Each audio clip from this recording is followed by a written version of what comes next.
नमस्कार दोस्तों, आइए जानते हैं आज मध्य प्रदेश की बड़ी खबरें। आज की पहली खबर है कि महाकाल मंदिर में मोबाइल ले जाना भी मना। उज्जैन के श्री महाकालेश्वर मंदिर में अब मोबाइल ले जाना और इस्तेमाल करना पूरी तरह से बैन कर दिया गया है। गुरुवार शाम मंदिर समिति ने नया आदेश जारी करते हुए बताया कि सुरक्षा और धार्मिक माहौल को देखते हुए यह फैसला लिया गया है। मंदिर प्रबंधन ने साफ कहा है कि अब सिर्फ मोबाइल इस्तेमाल पर ही नहीं बल्कि मोबाइल लेकर मंदिर परिसर में जाना भी मना है। अगर कोई मंदिर परिसर में मोबाइल इस्तेमाल करता पाया गया तो उस पर कार्रवाई की जाएगी। कर्मचारियों अधिकारियों के रिटायरमेंट की उम्र घटाई। एमपी में राष्ट्रीय स्वास्थ्य मिशन अंतर्गत संविदा स्वास्थ्य कर्मचारियों अधिकारियों ने बुधवार से अनिश्चितकालीन हड़ताल शुरू कर दी। संविदा स्वास्थ्य कर्मचारी अधिकारी नियमितीकरण व रिक्त पदों पर संविलियन सहित 8 सूत्रीय मांगों को लेकर हड़ताल पर गए हैं। स्वास्थ्य कर्मचारियों अधिकारियों पर लागू संविदा नीति 2025 में संशोधन के लिए यह चरणबद्ध आंदोलन किया जा रहा है। विशेष तौर पर सेवानिवृत्ति की आयु 65 वर्ष से घटाकर 62 करने, पूर्व से दी जा रही सुविधाओं में ईएल एवं मेडिकल को पृथक करने, अनुबंध प्रथा को पूरी तरह से समाप्त नहीं करने का विरोध किया जा रहा है। नरवाई जलाने पर नहीं मिलेगी 6000 किसान सम्मान निधि। मध्य प्रदेश में अब नरवाई जलाने वाले किसान एमएसपी न्यूनतम समर्थन मूल्य पर फसल नहीं बेच पाएंगे। ऐसे किसानों को मप्र सरकार की ओर से सालाना मिलने वाले सीएम किसान सम्मान निधि के 6000 रुपए भी नहीं मिलेंगे। सीएम मोहन यादव ने गुरुवार को राजस्व विभाग की समीक्षा बैठक में बड़ा फैसला लिया। यह फैसला 1 मई से लागू होगा। इस महीने 99 रुपए ज्यादा आएगा बिजली बिल। अप्रैल के बिजली बिल में उपभोक्ताओं को बढ़ोतरी का झटका लगेगा। उनको प्रति यूनिट 18 पैसे तक ज्यादा चुकाने होंगे। ऐसे में बिल की राशि में 30 रुपए से लेकर 99 रुपए और उससे अधिक की बढ़ोतरी होगी। नए टैरिफ के अनुसार उपभोक्ताओं को बिल जारी करने के लिए मध्य प्रदेश पूर्व क्षेत्र विद्युत वितरण कंपनी के सिटी सर्किल और ओएनडेम ने तैयारियां पूरी कर ली हैं। बिलिंग सॉफ्टवेयर में उपभोक्ताओं की श्रेणी के अनुसार बदलाव किए गए हैं। शहर और देहात में 20 तारीख से लेकर अगले माह की 10 तारीख तक रीडिंग होती है। 1 अप्रैल से नया टैरिफ जारी किया है। जिन उपभोक्ताओं के यहां 1 से 10 अप्रैल के बीच रीडिंग हुई, उन्हें अप्रैल के 10 दिन का बिल नए टैरिफ और बीते माह का बिल पुराने टैरिफ से जारी किया जाएगा। गिरफ्तारी देने खुद थाने पहुंच गए बीजेपी के विधायक। मध्य प्रदेश के मऊगंज में गुरुवार को खासा तमाशा हुआ। यहां विधायक प्रदीप पटेल अपनी गिरफ्तारी देने खुद थाने पहुंच गए। मऊगंज के नईगढ़ी थाने में जाकर विधायक ने बाकायदा एक लिखित आवेदन देकर खुद को गिरफ्तार करने की मांग की। उन्होंने कहा कि मुझे मेरे अपराध और इनसे संबंधित धाराओं की जानकारी भी दें। विधायक प्रदीप पटेल नईगढ़ी के थाना प्रभारी के बर्ताव से नाराज होकर थाने पहुंचे थे। विधायक के मुताबिक नईगढ़ी के थाना प्रभारी लोगों से मुझे गिरफ्तार करने की धमकी दे रहे थे, इसीलिए मैं खुद गिरफ्तारी देने आ गया। विधायक थाने में ही कुर्सी डालकर बैठ गए और शाम तक डट रहे। ग्वालियर रेलवे स्टेशन पर लगी भीषण आग। मध्य प्रदेश के ग्वालियर से हैरान करने वाला मामला सामने आया है। शुक्रवार को ग्वालियर रेलवे स्टेशन के प्लेटफॉर्म नंबर 1 पर आग लगने से भगदड़ मच गई। घटना की जानकारी मिलते ही फायर ब्रिगेड की गाड़ियां मौके पर पहुंच गई। फायर ब्रिगेड की टीम रेलवे स्टेशन पर लगी आग पर काबू पाने की कोशिश कर रही है। वहीं रेलवे के अधिकारी, आरपीएफ और जीआरपी पुलिस भी मौके पर मौजूद है। जानकारी के मुताबिक शॉर्ट सर्किट के चलते ग्वालियर रेलवे स्टेशन पर मौजूद वीआईपी कक्ष में आग लग गई। धीरे धीरे आग स्टेशन के अन्य हिस्सों तक फैल गई। फिलहाल आग लगने के बाद मची अफरा तफरी और भगदड़ के चलते ट्रेनों के आवागमन को रोक दिया। इससे कई ट्रेनों को स्टेशन से पहले ही रोक दिया गया। बाजार में अब 2 बार होगा कचरा कलेक्शन। डिप्टी कलेक्टर द्वारा नगर पालिका सीएमओ का चार्ज लेने के बाद शहर की सफाई व्यवस्था में परिवर्तन किए गए हैं। अब सुबह 6 से 9 बजे तक घरों में कचरा कलेक्शन किया जाएगा। इसके अलावा रात 8 से 11 बजे तक व्यावसायिक क्षेत्र से कचरा लेंगे। वहीं सुबह 10 से 11:30 बजे तक भी व्यावसायिक क्षेत्रों से कचरा लिया जाएगा। सफाई कर्मचारी अपनी जगह किसी और से ड्यूटी नहीं करा सकेंगे, उन्हें खुद ही ड्यूटी करनी होगी। उनकी रोज हाजिरी भी की जाएगी। एमपी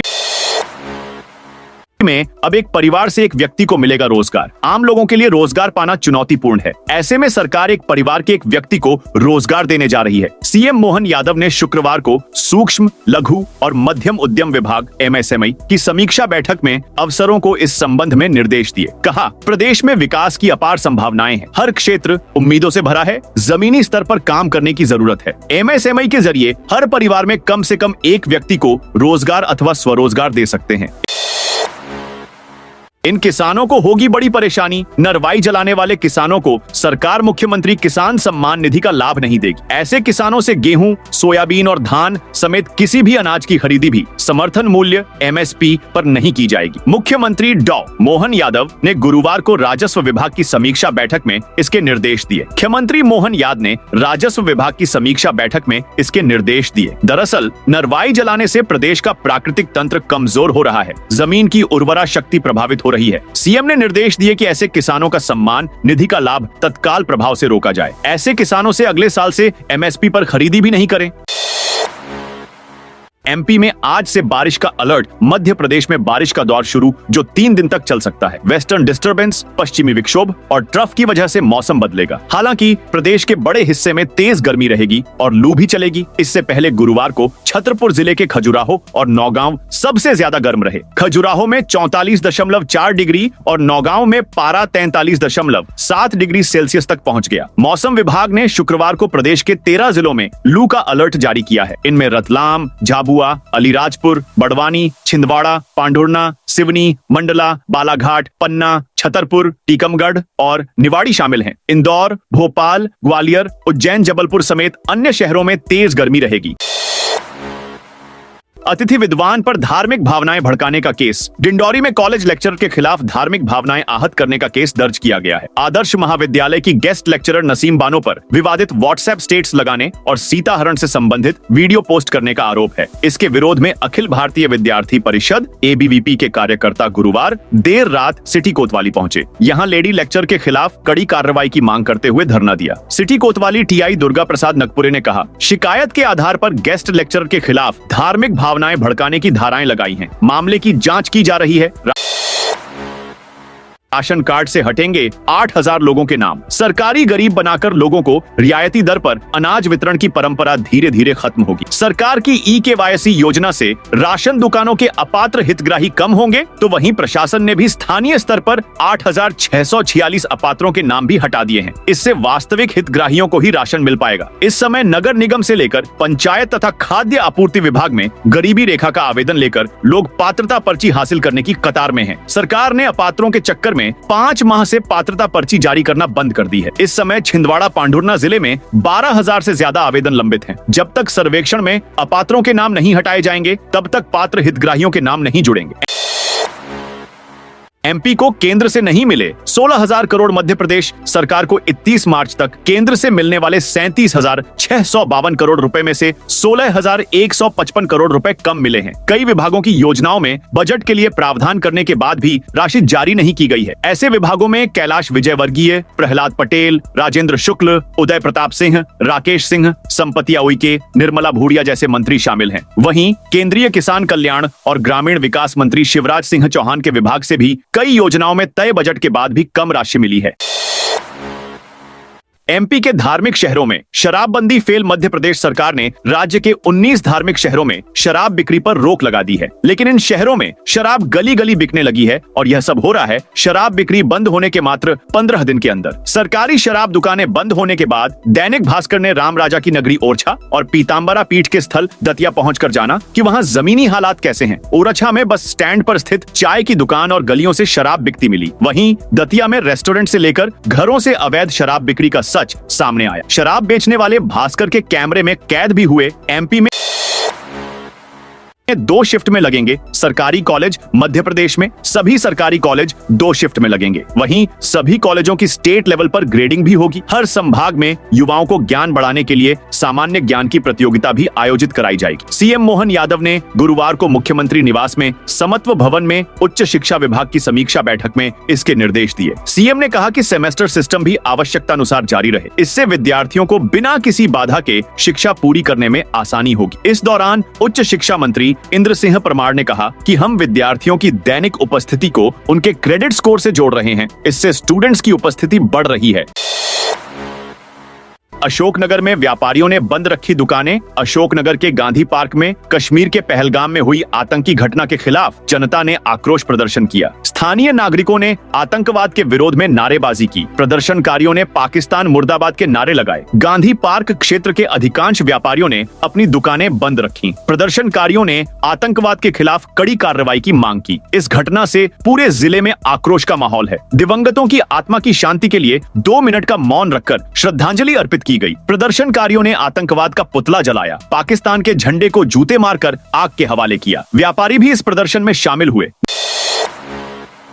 निवाड़ी के बुंदेलखंड जंगल में लगी आग। निवाड़ी जिले के रमपुरा वन क्षेत्र में शुक्रवार दोपहर भीषण आग लग गई है। बेतवा और जामनी नदियों के बीच स्थित यह जंगल प्राकृतिक संसाधनों से समृद्ध है। आग लगने की सूचना पर कलेक्टर लोकेश कुमार जांगिड ने पृथ्वीपुर के एसडीएम सतीश वर्मा को तुरंत मौके पर भेजा है। वन विभाग की टीम भी घटनास्थल पर पहुंच गई है। आग को काबू में करने के लिए झांसी से 3 और ओरछा से 2 दमकल गाड़ियां मौके पर पहुंच रही हैं।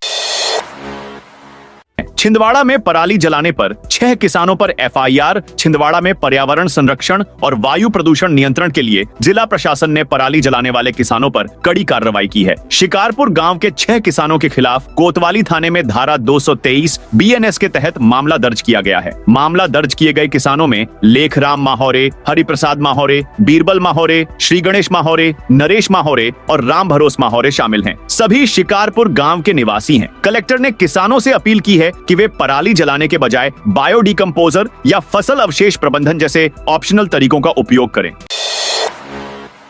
एसटीआर में गिद्धों की गणना 29 अप्रैल से नर्मदापुरम के सतपुड़ा टाइगर रिजर्व में 29 अप्रैल को ग्रीष्मकालीन गिद्ध गणना की जाएगी। एक दिवसीय इस गणना में 500 से अधिक वन कर्मी और अधिकारी रिजर्व के 186 बीटों में तैनात किए जाएंगे। एसटीआर फील्ड डायरेक्टर राखी नंदा ने बताया कि सुबह 6 बजे से शुरू होने वाली गणना में टीमें ऊंची चट्टानों और पहाड़ों पर बैठे गिद्धों को दूरबीन से देखकर उनकी प्रजाति की पहचान करेंगी। साथ ही उनके घोंसलों और बच्चों की भी जानकारी जुटाई जाएगी। गणना में केवल बैठे हुए गिद्धों की गिनती की जाएगी। सीएम 28 को ओंकारेश्वर, 1 मई को हरसूद आएंगे। मुख्यमंत्री मोहन यादव इस हफ्ते में 2 बार खंडवा दौरे पर रहेंगे। 28 अप्रैल को ओंकारेश्वर आएंगे, जहां धार्मिक कार्यक्रम में शामिल होंगे। वहीं 1 मई को हरसूद आएंगे, जहां वे जनजातीय सम्मेलन में शिरकत करेंगे। सीएम के दौरे को देखते हुए प्रशासन ने अपने स्तर पर तैयारियां शुरू कर दी है। इधर एकात्म धाम पर 5 दिनी आचार्य शंकर प्रकटोत्सव के आयोजन के तहत नर्मदा नदी में जल स्तर सामान्य बनाए रखने की जिला प्रशासन ने तैयारी शुरू कर दी है। कलेक्टर रश्व गुप्ता ने 28 अप्रैल से 2 मई तक ओंकारेश्वर बांध से नदी में पानी का स्तर बनाए रखने के लिए 3 टरबाइन चलाने का पत्र लिखा है। एमपी में आए इन 33 पाकिस्तानियों को छोड़ना होगा। देश जम्मू कश्मीर के पहलगाम में पाक परस्त आतंकी हमले में देश के विभिन्न राज्यों के 26 पर्यटकों की मौत के बाद केंद्र सरकार की ओर से जो कदम उठाए गए हैं, उनमें से एक के तहत रतलाम रेंज के 3 जिलों में 33 पाकिस्तानियों को देश छोड़ना पड़ेगा। उल्लेखनीय है कि केंद्र सरकार ने इस आशय का निर्णय बुधवार को एक उच्च स्तरीय बैठक में किया था। इसके साथ ही कई अन्य निर्णय भी केंद्र सरकार ने लिए हैं। वीजा और पाकिस्तानियों की बात है तो रतलाम, मंदसौर और नीमच में इस समय 33 पाकिस्तानी 2 तरह के वीजा पर आए हुए हैं। पुलिस विभागीय सूत्रों के अनुसार खुफिया तंत्र और पुलिस रिकॉर्ड ने जब ऐसे पाकिस्तानियों की जानकारी जुटाई तो यह तथ्य सामने आए कि तीनों ही जिलों में इस समय 33 पाकिस्तान एलटीवीपी और विजिट वीजा पर आए हुए हैं।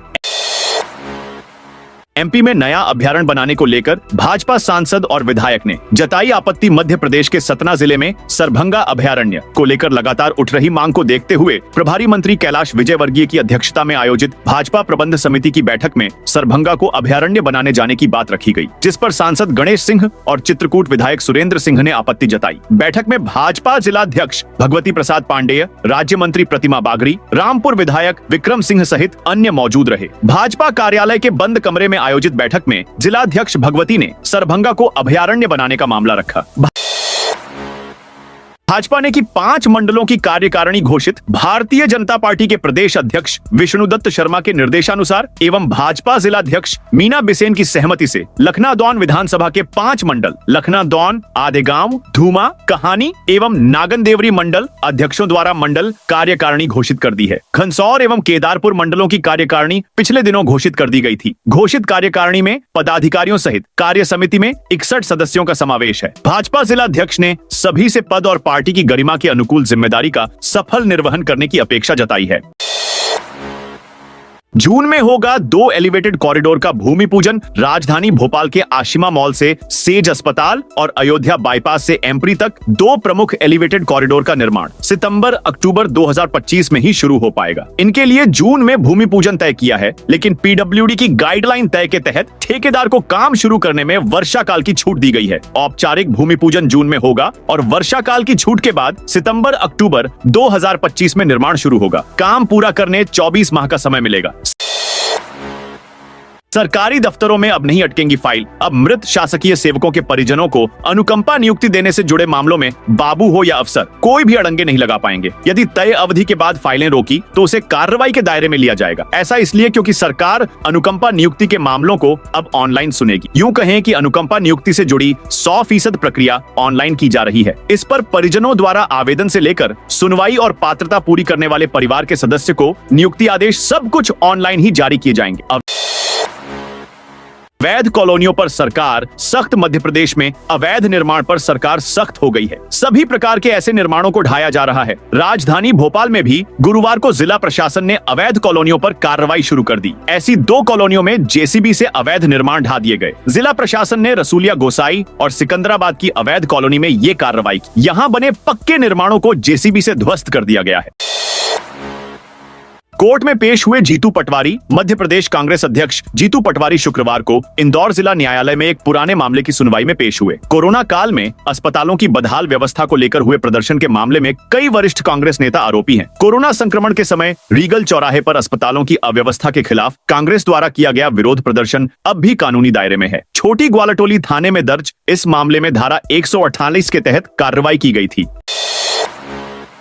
एमपी में शॉर्ट टर्म वीजा पर 3000 पाकिस्तानी सिंधी। मध्य प्रदेश में पाकिस्तान से भारत आए सिंधी शरणार्थियों को लेकर इंदौर से भाजपा सांसद शंकर लालवानी ने बड़ा बयान दे दिया है। उन्होंने कहा कि पाकिस्तान से वीजा पर भारत आए सिंधी हिंदुओं को वापस नहीं भेजा जाएगा। प्रदेश में 3000 के लगभग सिंधी परिवार हैं जो कि शॉर्ट टर्म वीजा पर भारत आए हैं। सांसद शंकर लालवानी ने कहा कि सिंधी शरणार्थियों की सुरक्षा केंद्र सरकार की प्राथमिकताओं में शामिल है। उन्होंने आगे बताया कि नागरिकता प्रक्रिया को सरल बनाकर जल्द भारतीय नागरिकता दिलाई जाएगी। इसके लिए लगातार प्रयास किए जा रहे हैं। एमपी में 950 लोगों को मिलेगा रोजगार। बीते दिनों भोपाल में हुई इन्वेस्टर्स समिट के दौरान आई विभिन्न कंपनियों में से एक ने राजगढ़ जिले में मॉस केमिकल के लिए इंडस्ट्री स्थापित करने की योजना बनाई है। करीब 450 करोड़ रुपए का निवेश कंपनी करेगी, जिसके माध्यम से जिले के करीब 950 युवाओं को सीधा रोजगार मिलेगा और 1000 को अप्रत्यक्ष रूप से रोजगार मिलने लगेगा। दरअसल यह कंपनी बायोफ्यूल निर्मित करेगी और अन्य जगह यहीं से सप्लाई होगा। इन्वेस्टर्स समिट के दौरान मॉस बायोनॉमिक्स प्राली कंपनी ने निवेश करने की योजना बनाई थी। इसके बाद राजगढ़ जिला प्रशासन के माध्यम से इसकी स्वीकृति दी गई और तय हुआ कि एमपीआईडीसी मप्र इंडस्ट्रियल डेवलपमेंट कॉर्पोरेशन की गुना रोड पर स्थित जमीन पर यह उद्योग स्थापित किया जाएगा। कुख्यात आतंकी को भोपाल से ले गई एनआईए की टीम। देश में पहलगाम अटैक के आतंकियों को जल्द पकड़ने की मांग के बीच एनआईए की हलचल तेज हुई है। एनआईए की एक टीम अलसुफा के कुख्यात आतंकी फिरोज खान को भोपाल से लेकर गई है। उसे जयपुर ले जाया गया है। आतंकी फिरोज खान जयपुर ब्लास्ट का आरोपी है और पिछले कुछ दिनों से भोपाल में ही जेल में बंद था। उसे रतलाम से गिरफ्तार किया गया था। फिरोज खान उर्फ सब्जी अलसुफा संगठन का खजांची था। एनआईए करीब 3 साल से उसकी तलाश कर रही थी। जयपुर सीरियल बम ब्लास्ट की साजिश में शामिल आरोपी फिरोज पर 5 लाख रुपए का इनाम भी रखा गया था। उसे रतलाम पुलिस ने हाल ही में गिरफ्तार किया था। एमपी में होगा वंदे भारत के एडवांस कोच का मेंटेनेंस। मध्य प्रदेश के अंबेडकर नगर महू में रेल विभाग की सौगात के मामले में हमारा महू लगातार तरक्की करता दिखाई पड़ रहा है। नवनिर्मित रेलवे स्टेशन, लाइन दोहरीकरण के साथ ही 2 प्लेटफॉर्म बढ़ाने के बाद अब हाईटेक टेक्नोलॉजी से जुड़ी सुविधाओं में भी महू का नाम जुड़ने जा रहा है। महू रेलवे यार्ड के समीप जल्द ही हाईटेक कोचिंग डिपो का निर्माण प्रस्तावित बताया जा रहा है। यहाँ एडवांस टेक्निक से वंदे भारत ट्रेनों सहित हाईटेक कोच का मेंटेनेंस किया जाएगा। ये पश्चिम रतलाम मंडल का पहला वंदे भारत का कोचिंग डिपो होगा। तो दोस्तों, ये थी आज मध्य प्रदेश की बड़ी खबरें। आप इस वीडियो को अभी कौन से जिले से देख रहे हैं, उस जिले का नाम कमेंट में बताइए।